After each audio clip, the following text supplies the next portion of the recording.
So what's up sa mga kahombre ko dyan? Makagagawa na naman nga pala to. At syempre, mga kahombre ko, alam nyo na, today is the day kung saan finally atin na pong matutuklasan ang storya ng ating kaibigan na si Zainab nakakakasal na. Palakpakan at i-congratulate natin ang mga yan. Hey! Hinahanap mo ba ako sa Facebook? I-follow mo na ako. Ito ang page ko. Ano ba ako? Babulgar kita, loko, ni... Nico David. I'm coming!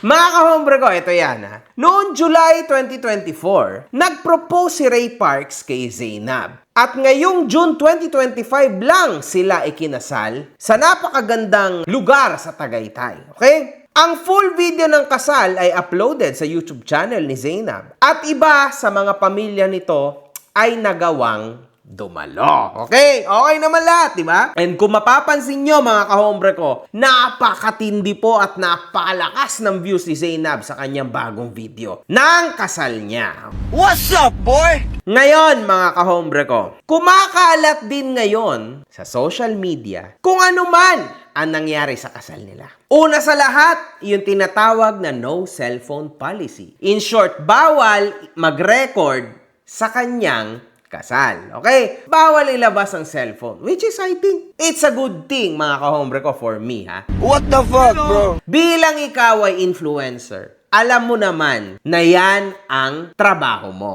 So, syempre, meron at meron dyan na maglilik, maglalabas ng phone, ire-record, ilalabas sa social media. May point naman ang ating kaibigan na si Zainab dito, mga kahombre ko, para sa akin ha. Para sa akin, this is perfectly good. Unfortunately, may mga kababayan tayo na hindi maintindihan yung part na yan and wala na po tayong magagawa. Pero sa ngayon, para sa akin, tama yan dahil syempre, kasal niya yan, her wedding, her rules. Tama? Kung wala kang pake-pakyo ka na lang, magsama kayo ni Tulo. Fuck you, man. Ngayon nga lang, mga kahombre ko, merong kumakalat na isang mas malalim na issue kung saan parang hindi pumunta or nakita ang nanay ng ating kaibigan na si Zainab Harake. Ang dami pong haka-hakang lumalabas na tipong kahit ako, syempre, wow, ano kayo nangyari, di ba? Content to! Eto, content to Ngayon, sa naganap na araw ng kasal, nagkaroon ng mga cryptic post ang nanay ni Zainab sa kanyang Facebook story. Kapag may mga taong sinaktan ka emotionally, take it as a sign na hindi sila worth sa presence mo. Distance yourself at huwag mong hayaan sirain nila ang mental health mo. Mas importante ang inner peace mo. Walang maliit o malaki sa taong may respeto. Ang tunay na may respeto ay marunong kumilala sa dignidad ng lahat. Ano man ang katayuan sa buhay. Hindi sukat ang yaman o kapangyarihan sa pagbibigay galang. Pantay-pantay ang lahat sa harap ng respeto. Toxic people will do you dirty, then try to convince people that you're the problem. Ang pera ay pwede mo pang mabayaran. Pero ang mga masakit na salita ay hindi mo basta-basta malilimutan. Wow! So, ngayon mga kahombre ko, makikita natin dito na sobrang saklap po, sobrang cryptic po ang mga postings ng nanay ni Zainab. At totoo to mga kahombre ko ha, legit to. Legit po itong mga screenshot na to, hindi to fake. So, dyan pa lang, parang may gusto siyang ipahiwatid sa mga tao, no, sa publiko, na nagku-question kung bakit wala siya sa nasabing kasal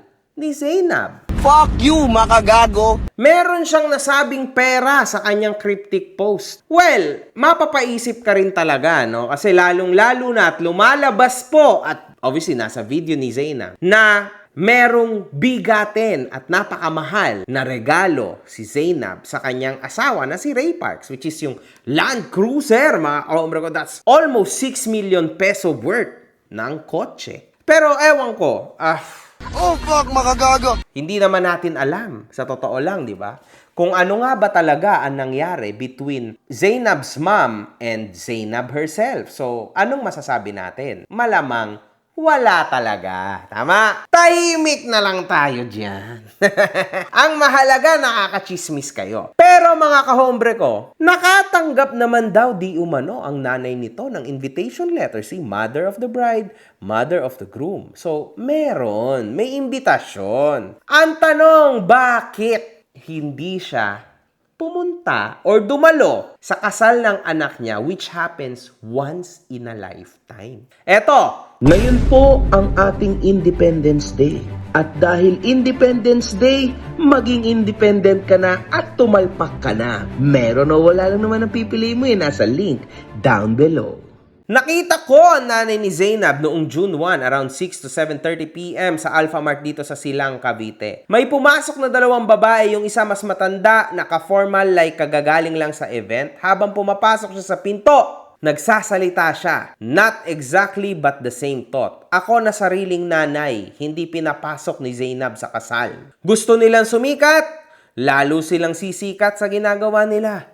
Ipopost ko sila sa Facebook ko. Silang dalawa ni Zeb at Ray Parks. Magagalit sa kanya mga kapatid ko kapag nalaman nila ang ginawa sa akin ni Zainab. Ang nasa isip ko that time at dahil di ko naman kilala nanay ni Zainab ay kung nanay ba talaga niya to.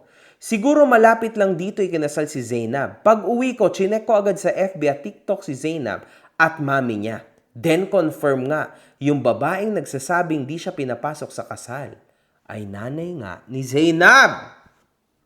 Yo! What you gonna do about that, makagago? Eto naman po ang sabi sa no cellphone policy ng isang netizen. Napansin agad ng mga netizens na wala daw ang nanay ni Zainab sa kasal niya at tatay lang niya naghatid sa kanya. Ayaw niya ng no CP policy, kaya di siya umattend. Choice niya yun. Yun lang. So, ewan ko mga kahombre ko. Para sa akin mga kahombre ko, our friend Zainab deserves what she has now. At syempre, congratulations Zainab, no, sa nangyari sa buhay mo. At least, okay ka na sa life mo at nakamit mo na ang iyong pangarap na good life at masayang buhay. Yun lang mga kahombre ko. Para sa akin, ang pinakamalas dito ay si Skastakli. Nagmamakawa ko na huwag niya akong iiwan.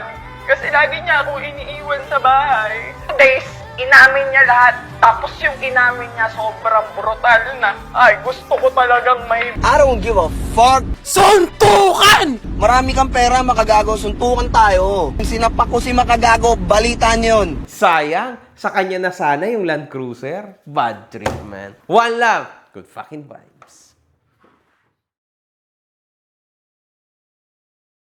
Ang ungol mong kay sarap sa tenga, mga advice mong naglilibugan, mga galawan mong nagseseksihan, mga putang ina nyo kayo.